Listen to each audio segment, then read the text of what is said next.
আসসালামু আলাইকুম।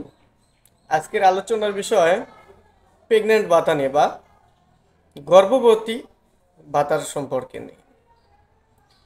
যারা প্রেগনেন্ট ভাতার আবেদন করেছেন বেশ অনেক দিন হলো, অথচ এখনও আপনাদের অ্যাকাউন্টে টাকা ঢোকে নাই,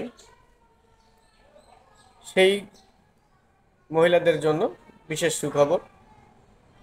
সেটা হলো যে সকল প্রেগনেন্ট মহিলারা ইতিমধ্যে প্রেগনেন্ট ভাতার আবেদন করেছেন অনেক দিন হলো, অথচ টাকা পাননি, সেখানে বিকাশ নাম্বার অথবা নগদ নাম্বার সেই নাম্বারগুলো দিয়েছেন, নাম্বারও ঠিক আছে অথচ টাকা পান নাই, হতাশার মধ্যে আছেন। তারা যার যার যে ইউনিয়ন পরিষদ আছে সেই ইউনিয়ন পরিষদে গিয়ে সেখানে খুঁজবেন। ওনাদের কাছে সেই ডকুমেন্টগুলো চলে গেছে।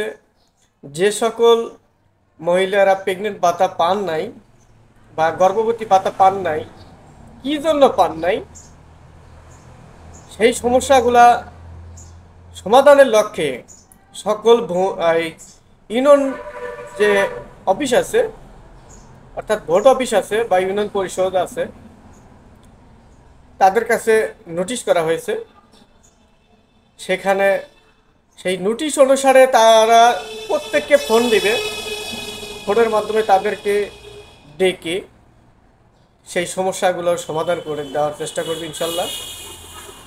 তো যাই হোক, যারা এখনও প্রেগনেন্ট ভাতার আবেদন করেও টাকা পাননি, তারা অতি শীঘ্র যার যার ইউনিয়ন পরিষদে গিয়ে যোগাযোগ করে সেই সমস্যার সমাধানগুলো করে নেন।